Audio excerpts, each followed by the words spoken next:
అటిక ఢిల్లీలో తెలంగాణ సీఎం రేవంత్ రెడ్డి మీడియాతో మాట్లాడుతున్నారు. ఇప్పుడు లైవ్ చూద్దాం. కాంగ్రెస్ పార్టీ ఎన్నికల సమయంలో ఎన్నికలు ముగిసిన తర్వాత రాజకీయాలకు అతీతంగా కేంద్ర రాష్ట్ర ప్రభుత్వ సంబంధాలు సత్సంబంధాలుగా ఉండాలని, సత్సంబంధాలు కొనసాగించాలన్న ఆలోచనతోటి కేంద్ర మంత్రులను, ప్రధానమంత్రిని అందరినీ కలిసి వివిధ శాఖలలో రాష్ట్రానికి సంబంధించిన సమస్యల మీద వాళ్ళకు వినతి పత్రాలు ఇవ్వడం జరిగింది. రాష్ట్ర అభివృద్ధి కోసం నిరంతరం పనిచేయాలన్న ఆలోచనతో వారు కలిసినాం.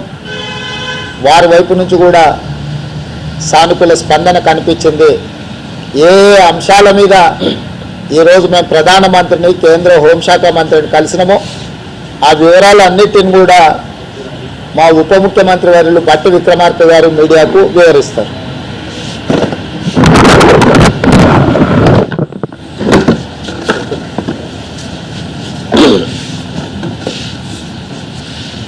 మీడియా మిత్రులందరికీ కూడా ముందుగా నమస్కారాలు.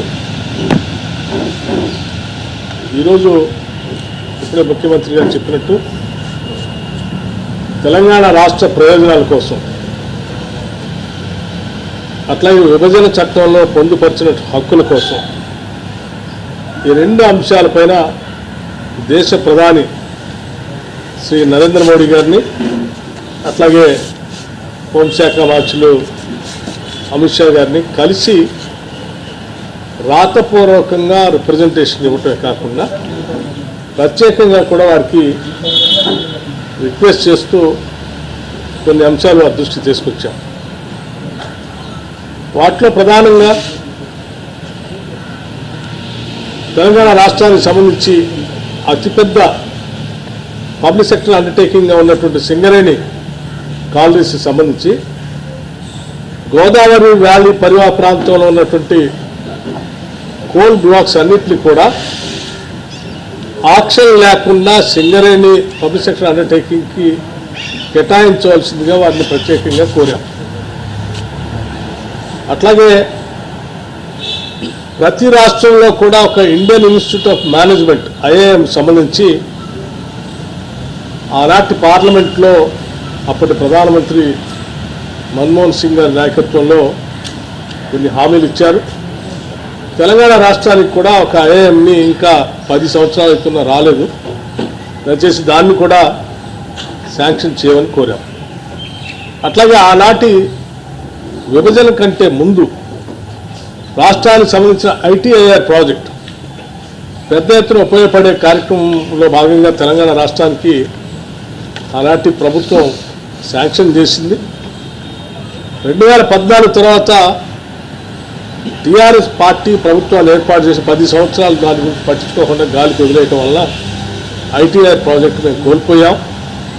దాన్ని తిరిగి పునరుద్ధరించి తెలంగాణ రాష్ట్రానికి ఇవ్వాల్సిందిగా కూడా ప్రత్యేకంగా కోరాం.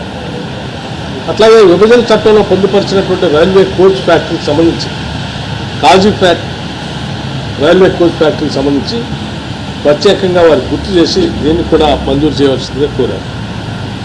అలాగే అతి ముఖ్యమైనటువంటి అంశం,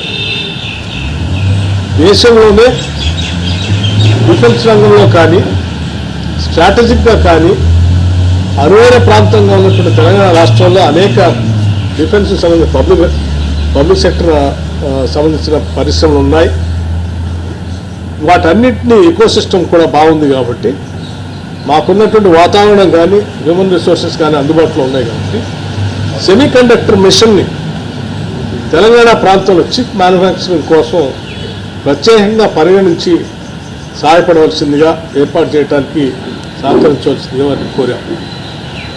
అలాగే పేదవాళ్లకు సంబంధించి రాబోయే 5 సంవత్సరాల్లో 25 లక్షల ఇళ్లకు మంజూరు చేయవలసిందిగా కూడా వారిని కోరాం.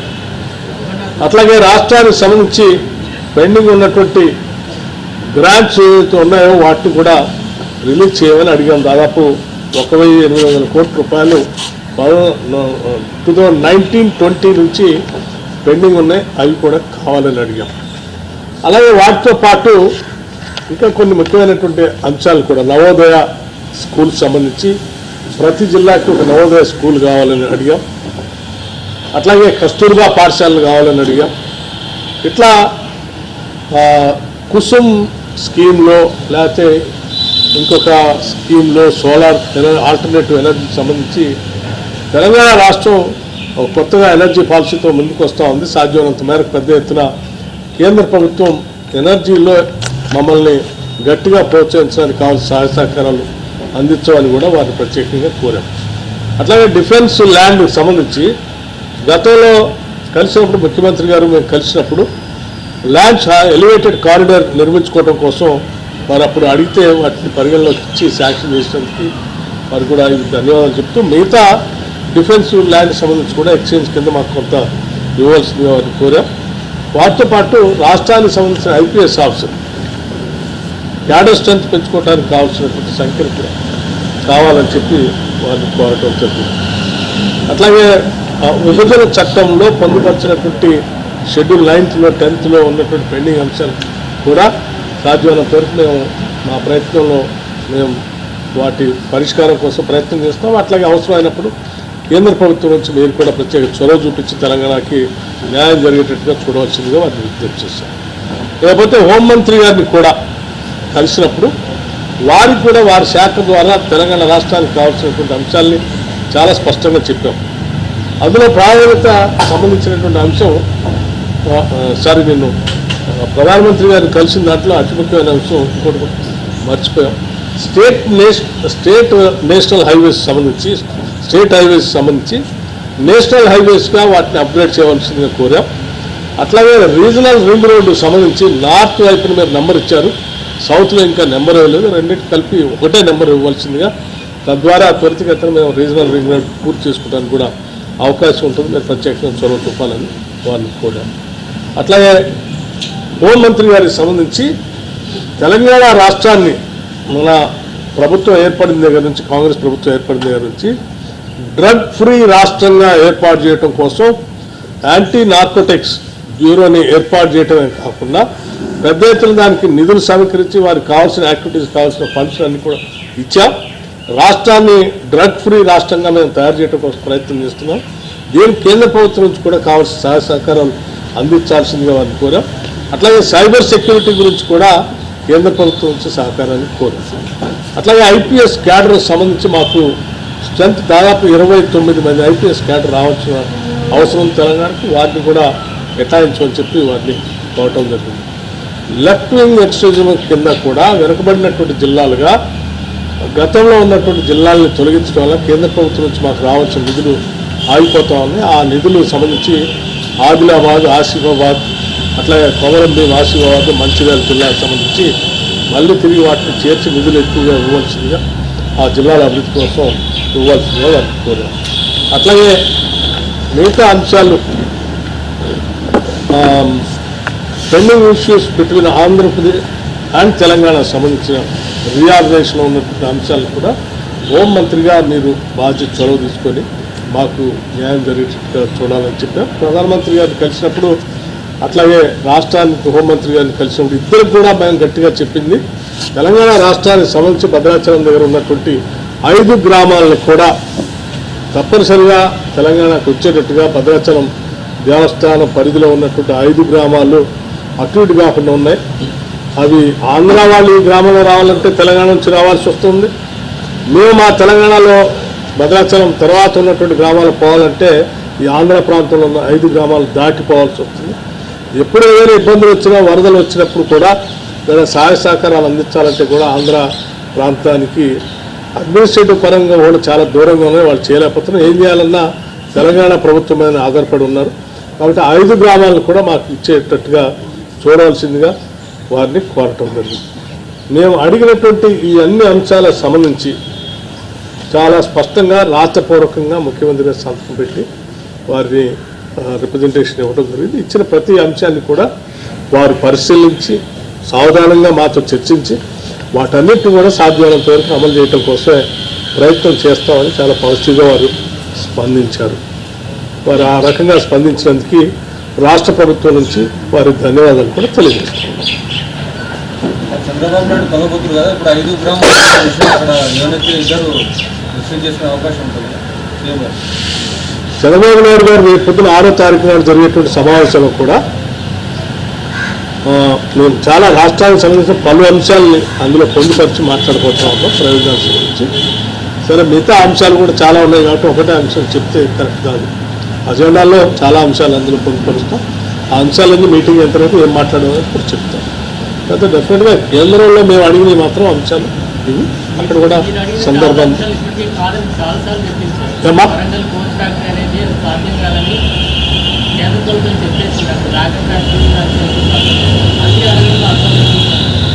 మళ్ళీ అడగటంలో అర్థం ఏంటంటే సాధ్యమైనంత వరకు దాన్ని సాధించాలని పట్టుదలే మళ్ళీ మళ్ళీ అడగటం దాన్ని అనుకున్నట్టు అర్థం. ఒకసారి 2 సార్లు 3 సార్లు ఎన్నిసార్లు అయినా సాధించేంత వరకు అడిగి సాధించడమే మా లక్ష్యంగా పెట్టుకుని ముందుకు వస్తాం. ఇదే దానివల్ల తెలంగాణ రాష్ట్రానికి పెద్ద ఎత్తున మేలు జరుగుతుంది కాబట్టి ఆ చట్టపరంగా ఆ రోజు అందులో పొందుపరిచారు కూడా మా హక్కుగా మేము భావిస్తాం. అది కూడా అడిగాం, సారీ ఎక్స్ప్లెనేషన్లో మిస్సింగ్ అయింది కానీ రాతలో ఇచ్చాము. బయ్యారం స్టీల్ ఫ్యాక్టరీకి సంబంధించి కూడా ఇన్ రైటింగ్గా ఇచ్చాం.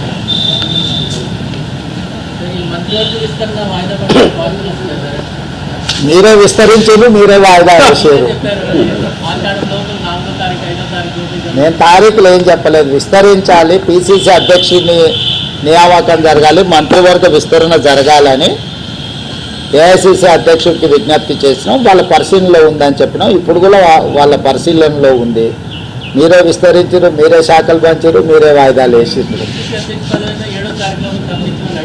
అది కూడా నేను అడిగాను. 7 తారీఖు 3 సంవత్సరాలు పూర్తవుతుంది, ఆ లోపల కొత్త అధ్యక్షుడిని నియమించండి అని చెప్పి నేను విజ్ఞప్తి చేసిన. ఇప్పుడు బాలు ఏఐసిసి అధ్యక్షుడు కోర్టులో ఉంది. దీనికి సమాధానం మీకు అక్కడి నుంచే సరైన సమాధానం వస్తుంది. అది అక్కడ చెప్పాల్సిందే. నాకు ఏకాభిప్రాయం ఉంది, ఆల్రెడీ చెప్పేసిన. వేరే వాళ్ళని నియమించండి, దాంట్లో భిన్నాభిప్రాయాలు, ఏకాభిప్రాయం.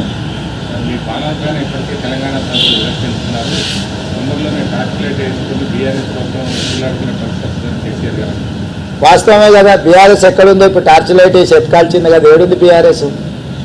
సింగిల్ సీటు కూడా పార్లమెంట్లో లేదు. పార్టీ పుట్టినప్పటి నుంచి 25 సంవత్సరాలలో ఇంత దీనావస్థ ఎప్పుడూ లేదు.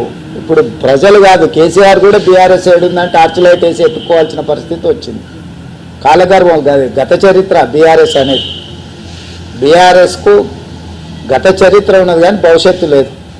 నిన్న లక్ష్మణ్ కూడా రాష్ట్రపతి ప్రసంగం ధన్యవాదాలు తీర్మానం మాట్లాడుతూ 5 నెలలకి విసిగిపోయారు ప్రజలు, ఇప్పుడు మార్పు కోరుకుంటున్నారు, ఎప్పుడు ఎలక్షన్ జరిగినా బీజేపీ రావడం ఖాయం. ఎప్పుడు జరుగుతుందని వారి ఉద్దేశం? ఏమో మీ మీద మరి అంత నమ్మకం ఎప్పుడైనా జరుగుతుంది. వాళ్ళ కోరిక. ఉత్తరప్రదేశ్లో వాళ్ళ ప్రభుత్వం మొన్ననే వచ్చింది, ఏం జరిగింది? మణిపూర్లో వాళ్ళ ప్రభుత్వం ఉంది, ఏం జరిగింది? మహారాష్ట్రలో వాళ్ళ ప్రభుత్వం ఉంది, ఏం జరిగింది? ఇట్లా వివిధ రాష్ట్రాలలో భారతీయ జనతా పార్టీ అధికారంలో ఉన్న రాష్ట్రాలలో ఆ ప్రభుత్వాల మీద విరక్తి చెంది ప్రజలు ఇండియా కూటమికి అత్యధిక సీట్లు గెలిపించిండ్రు. భారతీయ జనతా పార్టీ నాయకులు ఎవరైనా మాట్లాడే ముందు వాళ్ళ పార్టీ యొక్క దీనావస్థ దాన్ని పరిగణలోకి తీసుకొని మాట్లాడితే బాగుంటుంది. రెండవది, భారతీయ జనతా పార్టీ నుంచి కానీ బీఆర్ఎస్ నుంచి కానీ ఇంతకు మించి తెలంగాణ ప్రజలు ఏం ఆశిస్తలేరు. ఎందుకనంటే వాళ్ళ ఆలోచన, వాళ్ళ అక్కస అనేది ప్రజలందరికీ తెలుసు.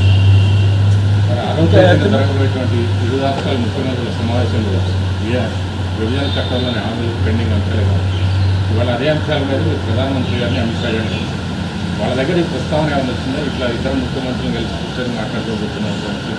తెలుసు, అమిత్ షా గారికి చెప్పిన 6 తారీఖు రోజు రాష్ట్ర విభజనకు తర్వాత రావలసిన మా రాష్ట్రానికి అన్ని విషయాల మీద 6 తారీఖు రోజు మేము ఒక మంచి వాతావరణంలో కూర్చొని చర్చించుకుంటున్నాం.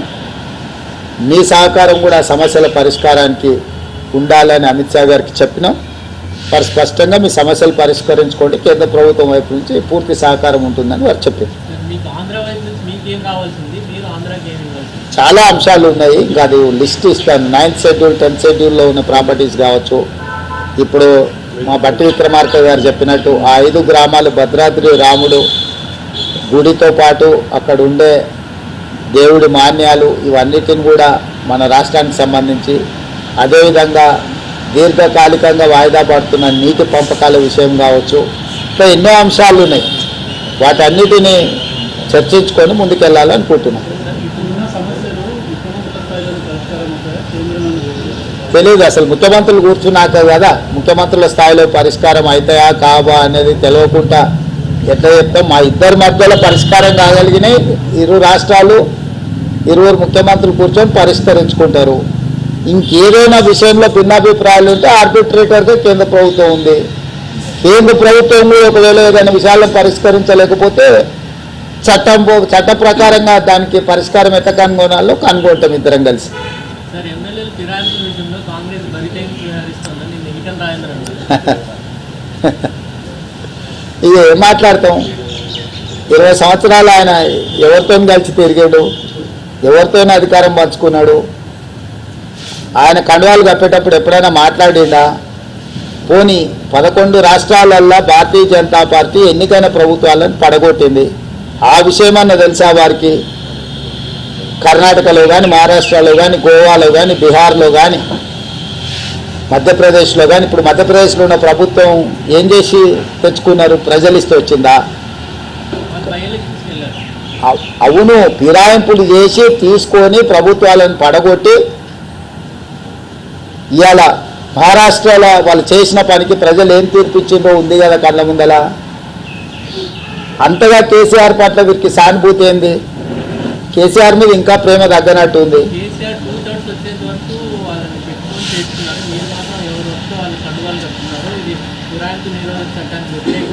అని ఎవరంటారు? అదే అంటున్నా, ఆయనకి ఇంకా కేసీఆర్ మీద ప్రేమ తగ్గినట్టు లేదని అంటున్నా. వాళ్ళు ప్రేమించుకొని మాకేం అభ్యంతరం. ఇప్పుడు ఇంకా వాళ్ళ నాయకుడు కేసీఆరే అనుకుంటున్నాడేమో ఆయన, నాకు తెలీదు. కాబట్టి గతంలో జరిగిన విషయాలను, గతంలో చేసిన పాపాలను, అప్పుడు సహకరించిన విధానం, వాటిని చూసినప్పుడు మేము చాలా ప్రజాస్వామికబద్ధంగా వ్యవహరిస్తున్నాం. ఎవ్వరు ఎలాంటి బాధపడాల్సిన అవసరం లేదు. ప్రజలకు మేలు జరగడానికి ఏం చేయాలనో ఆ ప్రయత్నాలన్నీ కాంగ్రెస్ పార్టీ చేస్తుంది. ధన్యవాదాలు.